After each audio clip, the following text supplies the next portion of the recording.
آیت نمبر 102 میں اس کا پورا طریقہ آیا ہے. یہ جو صلاۃ خوف ہوتی ہے نا، رکوع اور سجدے کے بغیر بھی یہ ہو جاتی ہے، کھڑے کھڑے بھی ہوتی ہے، ایک ہی رکعت ہوتی ہے. ٹھیک ہے. تو صلاۃ خوف حالت جنگ کی مخصوص نماز کا حکم نازل کر دیا اور خالد بن ولید کے ہاتھ سے موقع جاتا رہا. پھر رسول صلی اللہ علیہ وسلم نے اس راستے کو چھوڑ کر ایک دوسرا راستہ اختیار کیا. مکہ سے نیچے داہنے ہاتھ چل کر سنیت المرار پہنچ گئے، جہاں سے حدیبیہ میں اترتے ہیں. دیکھیے راستہ، آپ دیکھیے جانا کدھر تھا؟ جانا تھا ادھر. ہاں، یہ اسفان سے سیدھا ادھر جاتے، تنیم سے ہے نا یہاں جاتے، لیکن آپ صلی اللہ علیہ وسلم نیچے اتر رہے ہیں. ٹھیک ہے. مطلب راستہ چینج کر لیا، کیونکہ اب ادھر وہ لوگ کھڑے تھے، رائٹ. اور یہ جنگی کیا کہتے ہیں حکمتیں بھی ہوتی ہیں، رائٹ. پھر حدیبیہ میں اترتے ہیں. وہاں پہنچ کر اونٹنی بیٹھ گئی اور لوگوں نے ڈانٹا بھی تو نہ اٹھی. لوگوں نے کہا خسوا اڑ گئی. آپ نے فرمایا خسوا اڑی نہیں اور نہ یہ اس کی عادت ہے، لیکن اسے اس ہستی نے روک رکھا ہے جس نے ہاتھی کو روک دیا تھا. کون سے ہاتھی؟ اصحاب الفیل، ہے نا. پھر آپ صلی اللہ علیہ وسلم نے فرمایا اللہ کی قسم یہ لوگ مجھ سے کسی بھی ایسے معاملے کا مطالبہ نہ کریں گے جس میں اللہ کی حرمتوں کی تعظیم کر رہے ہوں، مگر میں اسے ضرور تسلیم کر لوں گا. اس کے بعد آپ نے اونٹنی کو ڈانٹا تو وہ اچھل کر کھڑی ہو گئی. پھر آپ نے آگے بڑھ کر حدیبیہ میں پڑاؤ ڈالا. ٹھیک ہے، وہاں پر رک گئے. پھر اس کے بعد بدیل بن ورقہ قزائی، بنو خزا کا ایک جماعت کے ساتھ آیا. یہ لوگ رسول صلی اللہ علیہ وسلم کے خیر خواہ تھے. اس نے بتایا کہ قریش آپ سے جنگ کرنے اور آپ کو بیت اللہ سے روکنے کا تہیہ کیے بیٹھے ہیں. آپ نے اسے بتایا وہ محض عمرہ کے لیے آئے ہیں، لڑائی کے لیے نہیں آئے ہیں. نیز یہ کہ وہ صلح کے لیے تیار ہیں، لیکن اگر قریش نے لڑائی ہی پر اصرار کیا تو آپ اس وقت تک لڑتے رہیں گے جب تک کہ آپ کا تن سر سے جدا نہ ہو جائے یا اللہ کا حکم نافذ نہ ہو جائے. ٹھیک ہے. یعنی ہم تو صرف عمرہ کرنے کے لیے آئے، لڑائی کے لیے نہیں آئے ہیں. ٹھیک ہے. اگر وہ لڑائی کر رہے ہیں، مان رہے نہیں ہیں، تو پھر ہم لڑائی کریں گے. رسول صلی اللہ علیہ وسلم اور قریش کے مابین گفتگو شنید، یعنی ان کے درمیان کیا کنورزیشن ہوتی ہے، کیا بات چیت ہوتی ہے. کس کے درمیان؟ رسول صلی اللہ علیہ وسلم اور قریش. بدیل نے واپس پلٹ کر قریش کو یہ بات سنائی تو انہوں نے مقرز بن حفص کو بھیجا. آپ نے اس سے بھی وہی بات کہی جو بدیل سے کہی تھی، یعنی ایک ایک کو بھیج رہے ہیں. ٹھیک ہے. پہلے بدیل کو بھیجا، اب مقرز کو بھیجا. ٹھیک ہے. آپ نے اس سے بھی وہی بات کہی جو بدیل سے کہی تھی. اس کے بعد قریش نے احابیش کے سردار حلیز بن اکرمہ کو بھیجا. ٹھیک ہے. اب تیسرے شخص کو بھیج رہے ہیں.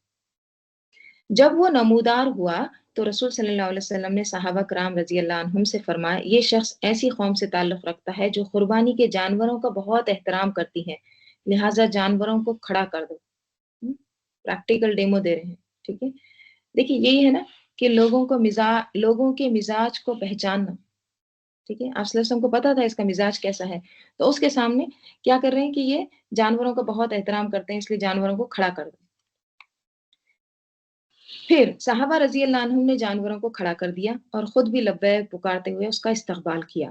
اس نے یہ کیفیت دیکھی تو کہا سبحان اللہ، ان لوگوں کو بیت اللہ سے روکنا ہرگز مناسب نہیں. بھلا یہ کیا کہ لخم و جزام، یعنی دور دراز کے مقام کے ہمیر کے لوگ تو حج کریں اور عبد المطلب کا بیٹا بیت اللہ سے روک دیا جائے. بیت اللہ کی رب کی قسم قریش برباد ہوئے، یہ لوگ عمرہ کرنے آئے ہیں. قریش نے یہ بات سنی تو کہا کہ بیٹھ جاؤ، تم عرابی ہو، تمہیں چال بازیوں کا علم ہے. مطلب ان کو کیا کہنے لگے؟ کس کو؟ حلیس کو. تم کو نہیں پتا، تم تو گاؤں کے ہے، دیہاتی ہے، بیٹھ جاؤ. ٹھیک ہے. اس کے بعد قریش نے عروہ بن مسعود ثقفی، کون تھے یہ طائف کے سردار تھے نا. ٹھیک ہے. بعد میں اسلام لائے تھے.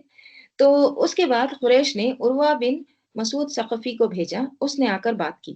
دیکھیے کیسے ایک ایک کو بھیج رہے ہیں. رائٹ. رسول صلی اللہ علیہ وسلم نے اس سے بھی وہی کہا جو بدیل سے کہا تھا. اس نے کہا اے محمد صلی اللہ علیہ وسلم، اگر آپ نے اپنی قوم کا صفایا بھی کر دیا تو کیا آپ نے پہلے کسی عرب کے متعلق سنا ہے کہ اس نے اپنی ہی قوم کا صفایا کر دیا ہو، اور اگر دوسری صورت پیش آئی یعنی آپ کو شکست ہوئی تو میں آپ کے گرد ایسے اوباش لوگوں کو دیکھ رہا ہوں جو اسی لائق ہیں کہ آپ کو چھوڑ کر بھاگ جائیں۔ اس پر حضرت ابو بکر رضی اللہ عنہ نے کہا، لات کے حوالے سے ذلیل کرتے ہوئے کہا، ہم حضور کو چھوڑ کر بھاگیں گے؟ عروہ ابو بکر کا جواب نہ دے سکا کیونکہ ابو بکر نے اس پر کوئی احسان کیا تھا۔ ٹھیک ہے، عروہ بات کرتے کرتے نبی صلی اللہ علیہ وسلم کی داڑھی پکڑ لیتا ہے۔ ٹھیک ہے، بات کرتے کرتے آپ صلی اللہ علیہ وسلم کی داڑھی کو اس نے ہاتھ لگا دیا۔ ٹھیک ہے، تو عروہ بات کرتے کرتے نبی صلی اللہ علیہ وسلم کی داڑھی پکڑ لیتا ہے۔ مغیرہ بن شعبہ رضی اللہ عنہ اس کے ہاتھ پر تلوار کا دستہ مار کر کہتے ہیں، اپنا ہاتھ رسول صلی اللہ علیہ وسلم کی داڑھی سے پرے رکھ، دور رکھ۔ عروہ نے کہا، او غدار، کیا میں تیری غداری کے سلسلے میں دوڑ دھوپ نہیں کر رہا ہوں؟ اب ان کا کچھ تو بھی معاملہ ہو جاتا۔ ٹھیک ہے، مغیرہ بن شعبہ عروہ کے بھتیجے تھے، ٹھیک ہے، بھائی کے بیٹے تھے۔ کچھ لوگوں کو قتل کر کے ان کا مال لے لیا تھا اور آ کر مسلمان ہو گئے تھے۔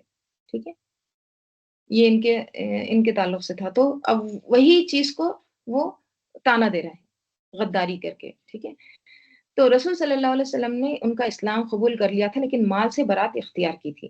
عروہ بن مسعود اسی سلسلے میں بھاگ دوڑ کر رہا تھا اور ان کی غداری سے اس نے اسی واقعے کی طرف اشارہ کیا، یعنی آپ کے ارد گرد دیکھو کیسے غدار لوگ ہیں، اس طرح سے وہ تانا دے رہا ہے۔ اس موقع پر عروہ نے صحابہ رضی اللہ عنہم کی طرف سے نبی صلی اللہ علیہ وسلم کی تعظیم کا جو منظر دیکھا تو واپس جا کر قریش سے کہنے لگا، اے قوم، واللہ میں قیصر و کسریٰ اور نجاشی جیسے بادشاہوں کے پاس جا چکا ہوں۔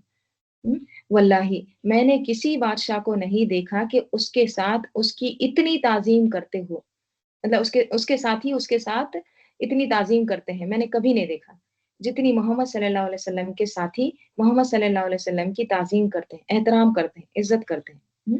واللہ وہ کھنکار بھی تھوکتے تھے تو کسی نہ کسی آدمی کے ہاتھ پر پڑتا تھا اور وہ شخص اسے اپنے چہرے پر اور جسم پر مل لیتا تھا، اور جب وہ حکم دیتے تھے تو اس کی بجاوری کے لیے سب دوڑ پڑتے تھے۔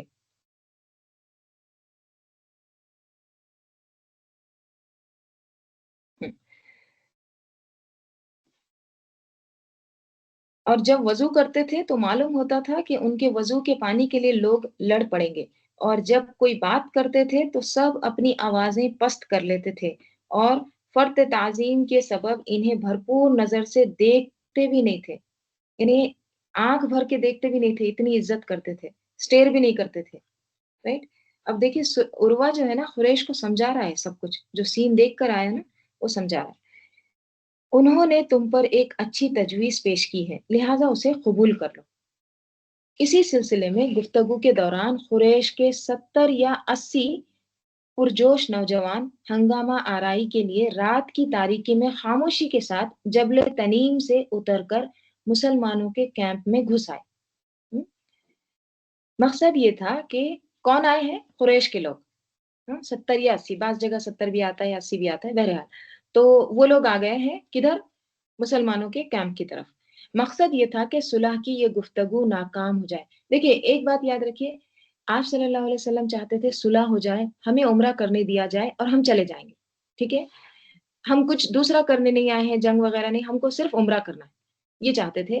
تو صلح کے لیے مسلمان آپ صلی اللہ علیہ وسلم بہت زیادہ کوشش کر رہے ہیں، لیکن قریش جو تھے وہ صلح کرنے ہی نہیں دینا چاہتے تھے، وہ چاہتے ہی نہیں تھے کہ کوئی صلح ہو، اور وہ چاہتے یہ بھی نہیں تھے کہ مسلمان عمرہ کرے یہاں سے چلے جائیں، واپس چلے جائیں، ٹھیک ہے۔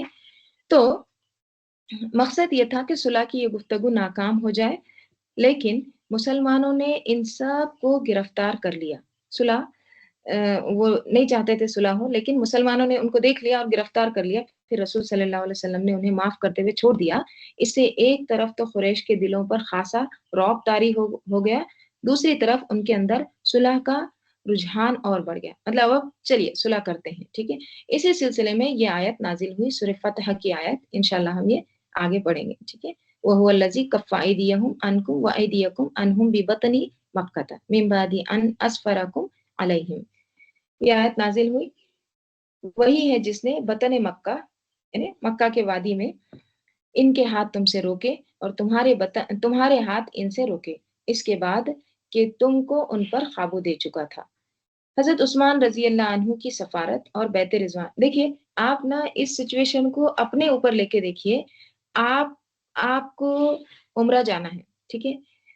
دیکھیے آلموسٹ 1 مہینہ پہلے تو ہم کو پتا چل جاتا ہے کہ عمرہ جانا ہے، رائٹ؟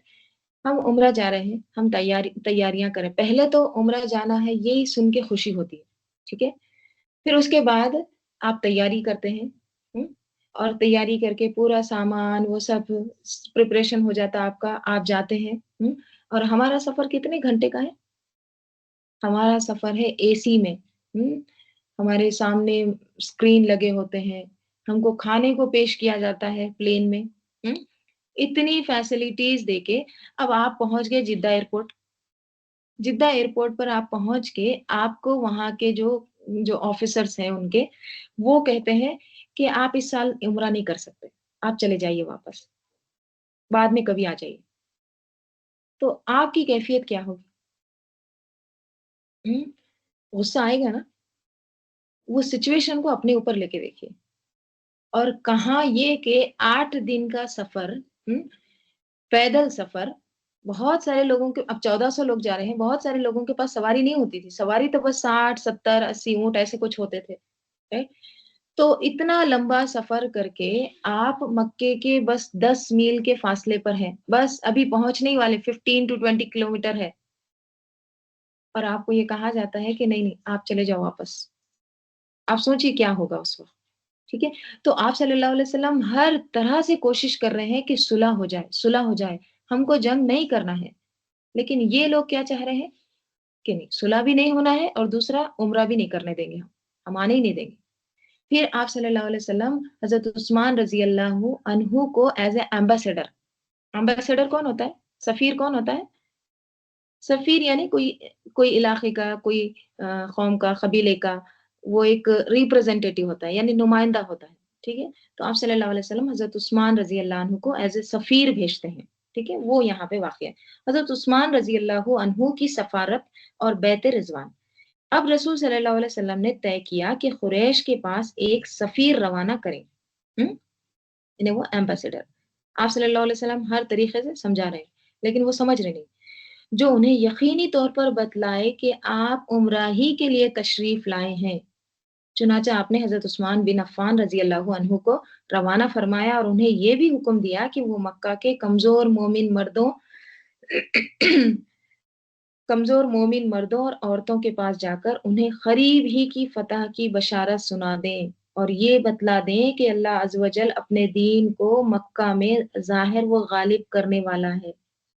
دیکھیے کیا کہہ رہے ہیں آپ صلی اللہ علیہ وسلم، یہاں تک کہ کسی کو ایمان چھپانے کی ضرورت نہ ہوگی۔ آخرت کے بارے میں ہمیشہ آپ صلی اللہ علیہ وسلم نے ڈرایا ہے، لیکن یہاں پہ دیکھیے آپ صلی اللہ علیہ وسلم کو کتنا یقین تھا کہ کامیابی ہونے والی ہے، اور مکہ میں ابھی تک کچھ مسلمان ایسے تھے جنہوں نے ایمان چھپائے ہوئے تھے، اور وہ ہجرت کر کے کیوں نہیں گئے تھے مدینہ؟ کیونکہ ان کے پاس اتنے سارے وسائل نہیں تھے۔ بعض اوقات ایسا ہوتا ہے نا کہ آپ سفر کرنے کے لیے بھی آپ کے پاس کچھ نہیں ہوتا ہے، right؟ تو کچھ کمزور مسلمان مومن مرد اور عورتیں ابھی بھی مکہ میں تھے، تو ان کو کیا آپ صلی اللہ علیہ وسلم کہہ رہے ہیں کہ جاؤ عثمان ان کو بھی بتاؤ کہ ابھی ہم کو فتح ہونے والی ہے، رائٹ؟ اچھے دن آنے والے ہیں۔ دیکھیے ہر مشکل وقت میں نا آپ صلی اللہ علیہ وسلم کا ایک کردار ہم کو نظر آتا ہے، پازیٹیو تھنکر، مثبت سوچ۔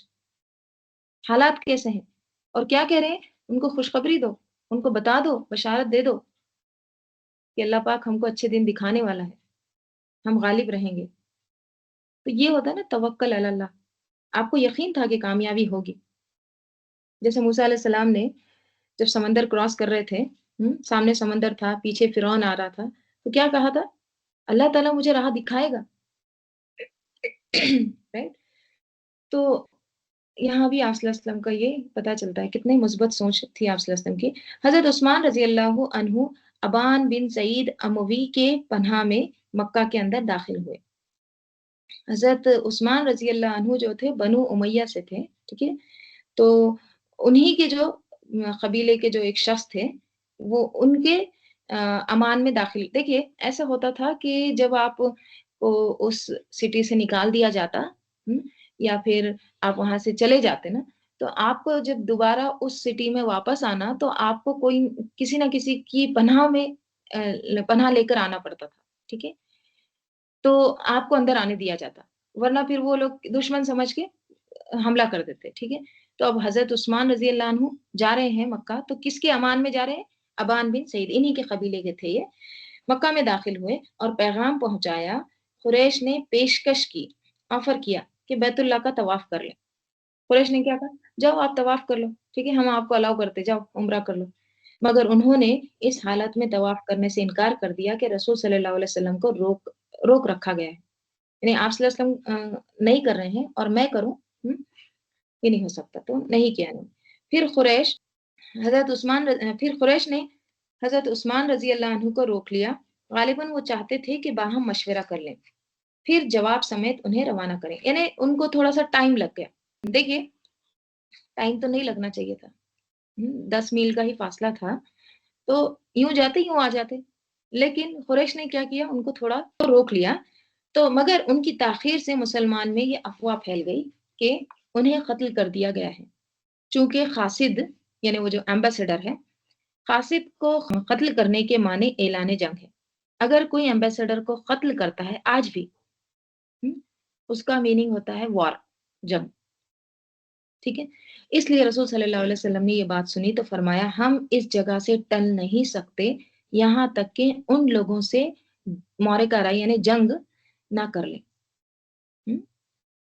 دیکھیے اگر سفیر کا قتل ہو جاتا ہے اور لڑتے نہیں ہیں تو اس کا مطلب یہ سمجھا جاتا ہے کہ یہ بہت کمزور ہے، ان پر کبھی بھی حملہ کرو، ان کے کتنے بھی لوگ مارو، کچھ نہیں ہوتا، ٹھیک ہے؟ تو پھر آپ صلی اللہ علیہ وسلم نے کیا کہا کہ ہم اس جگہ سے ٹل نہیں سکتے یہاں تک کہ ان لوگوں سے جنگ نہ کر لیں۔ پھر آپ نے ایک درخت کے نیچے صحابہ رضی اللہ عنہم کو جنگ پر بیعت کرنے کی دعوت دی، یعنی اب وہ ہو رہا ہے، عہد ہو رہا ہے، بیعت ہو رہی ہے۔ صحابہ ٹوٹ پڑے اور بڑی گرم جوشی کے ساتھ موت پر اور میدان سے نہ بھاگنے کی بیعت کی، ٹھیک ہے؟ اب یہ بیعت کس پر ہو رہی تھی؟ موت پر۔ کیسے موت پر ہو رہی تھی؟ نہ کوئی ہتھیار تھے، نہ کوئی ایسا مائنڈ بنا کے آئے تھے، ذہن بنا کے آئے تھے کہ مثلاً آپ جا رہے ہیں عمرہ کے لیے اور آپ کو کہا جائے کہ ابھی جنگ ہونے والی، کیا رہتا ہے؟ کچھ بھی پریپریشن ہے، نہ ذہن تیار ہے، نہ کچھ تیاری ہے، کچھ اسلحہ بھی نہیں ہے، ٹھیک ہے؟ لیکن پھر بھی دیکھیے صحابہ رضی اللہ عنہم کا آپ جوش دیکھیے، سب تیار ہو گئے، ٹوٹ پڑے بیعت کرنے کے لیے۔ رسول صلی اللہ علیہ وسلم نے اپنا ایک ہاتھ دوسرے ہاتھ پر پکڑ کر فرمایا، یہ عثمان کا ہاتھ ہے۔ پہلے تو اپنا ایک ہاتھ رکھ دیا، پھر دوسرا ہاتھ بھی رکھ کے کیا کہا کہ یہ عثمان کا ہاتھ ہے۔ لیکن جب بیعت مکمل ہو چکی تو حضرت عثمان رضی اللہ عنہ بھی آ گئے، اب آ گئے۔ اللہ نے اس بیعت کی فضیلت میں یہ آیت نازل کی، یہ بھی آیت ہم انشاءاللہ پڑھیں گے، سورہ فتح کی۔ اللہ مومنین سے راضی ہوا جب وہ آپ سے درخت کے نیچے بیعت کر رہے تھے، اور یہیں سے اس کا نام بیعت رضوان پڑ گیا۔ یہ جو بیعت ہوئی تھی نا، اس کو کیا کہتے ہیں؟ بیعت رضوان۔ رضوان کیوں؟ لقد رضی اللہ، اللہ تعالیٰ راضی ہوا، اللہ تعالیٰ خوش ہوا اس سے، ٹھیک ہے؟ پھر کیا ہوتا ہے؟ اتمام صلح، اوکے، صلح تمام ہو گئی ہے۔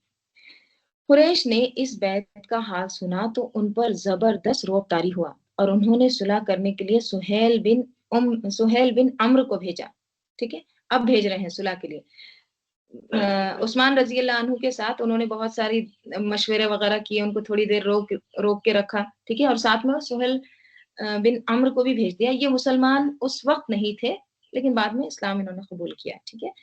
یہ بہت اچھی گفتگو کرتے تھے، اچھے خطیب تھے۔ اس سے پہلے ہم نے وہ ایک حدیث میں پڑھے نا کہ حضرت عمر رضی اللہ عنہ کہتے ہیں نا ان کے بارے میں کہ ان کی یہ دانت توڑ دوں کیا میں، یہ اسی دانت سے، اسی منہ سے یہ اسلام کے خلاف بات کرتے ہیں، رائٹ؟ تو خیر، سہیل بن عمرو کو بھیجا، کس نے؟ قریش نے۔ سہیل نے لمبی گفتگو کی، بالآخر درج ذیل شرطیں طے ہوئی، ٹھیک ہے؟ اب دیکھیں، اب یہ جو شرطیں ہیں یہ بہت اہم شرائط ہیں، بہت اہم کنڈیشنز ہے، یہ آئی تھنک 4 ہے۔ اس کو آپ نے ہمیشہ یاد رکھنا ہے، ٹھیک ہے؟ کیونکہ آپ ان کو یاد رکھیں گے تو آپ کو سورہ بھی سمجھ میں آئے گا، اور یہ بہت اہم چیزیں ہیں، اور جو ایک مسلمانوں کے خلاف ان لوگوں نے کیا کیا باتیں کی تھی وہ بھی پتہ چلتا ہے۔ تو سب سے پہلی شرط یہ تھی، رسول صلی اللہ علیہ وسلم اس سال مکہ میں داخل ہوئے بغیر مسلمانوں کے ساتھ واپس چلے جائیں گے۔ پہلی شرط، نو عمرہ دس ایئر۔ آپ عمرہ نہیں کر سکتے۔ آپ کو اگر یہ کہا جائے Jeddah per you can go back, جاؤ چلو، یہ سال نہیں کر سکتے۔ تو کیسا ہوگا؟ ہم تو دیکھیے مکہ کے کچھ لوگ اگر تھوڑا سخت لہجے میں بات کرتے تو ہم کیا کہتے ہیں؟ بہت روڈ ہے یہ لوگ، ان کیسے بات کرتے ہیں، ذرے بھی پولائٹ نہیں ہے نا؟ اگر آپ کو وہ کہہ دیں چلے جاؤ جاؤ گھر پہ، تو کیسا ہوتا؟ تو کیا کہہ رہے ہیں کہ اس سال نہیں ہوگا عمرہ، ٹھیک ہے، واپس چلے جاؤ۔ ہاں، اگلے سال آئیے، ٹھیک ہے، اگلے سال مکہ آئے اور 3 روز قیام کریں، بس 3 دن، صرف میان کے اندر تلواریں ہوں گی، باہر بھی نہیں نکالنا ہے۔ اگلے مہینے بھی نہیں کہہ رہے ٹھیک ہے اگلے مہینے آ کے کر لو، نہیں، کیا کہہ رہے ہیں؟ اگلے سال آ جاؤ، ٹھیک ہے۔ دوسری شرط، فریقین میں یعنی دونوں گروہ میں، قریش اور مسلمانوں میں 10 سال کے لیے جنگ بند رہے گی، سیز فائر۔ کتنے سال کے لیے؟ 10 ایئرس کے لیے، 10 سال کوئی بھی جنگ نہیں رہے گی اب، بند۔ تیسری شرط، جو محمد صلی اللہ علیہ وسلم کے عہد میں داخل ہونا چاہے داخل ہو سکتا ہے، اور جو قریش کے عہد میں داخل ہونا چاہے داخل ہو سکتا ہے۔ یعنی ایک لکیر کھینچ دی گئی، اب 2 گروہ ہیں، ایک محمد صلی اللہ علیہ وسلم کا گروہ اور ایک قریش کا، ٹھیک ہے۔ تو اگر کسی کو محمد صلی اللہ علیہ وسلم کے گروپ میں جانا ہے تو وہ ادھر چلا جائے، اگر کسی کو قریش کے ساتھ جوائن ہونا ہے تو ادھر چلا جائے، ٹھیک ہے۔ پھر چوتھی شرط، قریش کا جو آدمی مسلمانوں کی پناہ میں جائے گا، یعنی مدینہ جائے گا، مکہ کا کوئی شخص، مسلمان اسے قریش کے حوالے کر دیں گے۔ مکہ سے اگر کوئی مدینہ جاتا ہے تو مدینہ کے لوگوں کو کیا کرنا ہے؟ مسلمانوں کو اس کو واپس کر دینا ہے، مکہ کو اس کو آنے نہیں دینا ہے۔ لیکن مسلمانوں کا جو آدمی قریش کی پناہ میں آئے گا، یعنی مدینہ سے اگر کوئی مکہ آتا ہے تو قریش اسے واپس نہیں کریں گے۔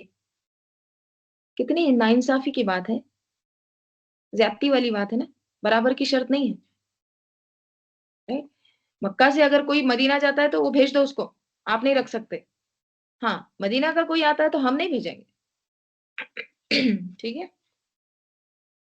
اس کے بعد آپ صلی اللہ علیہ وسلم نے حضرت علی رضی اللہ عنہ کو بلایا اور املا کرایا، یعنی ڈکٹیشن کرایا،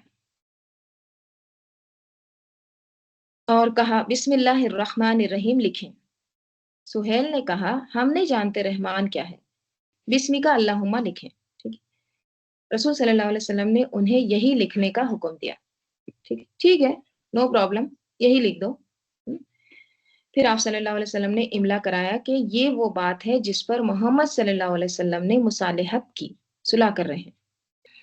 اس پر سہیل نے آ کر کہا اگر ہم جانتے کہ آپ اللہ کے رسول ہیں تو پھر ہم نہ تو آپ کو بیت اللہ سے روکتے اور نہ آپ سے جنگ کرتے، لیکن آپ محمد بن عبداللہ لکھوائیں، رسول اللہ مت لکھیں۔ اگر رسول اللہ آپ ہم سمجھتے، جنگ ہی نہیں ہوتی، یہ جھگڑا ہی نہیں رہتا، ہاں، تو آپ کیا لکھیے؟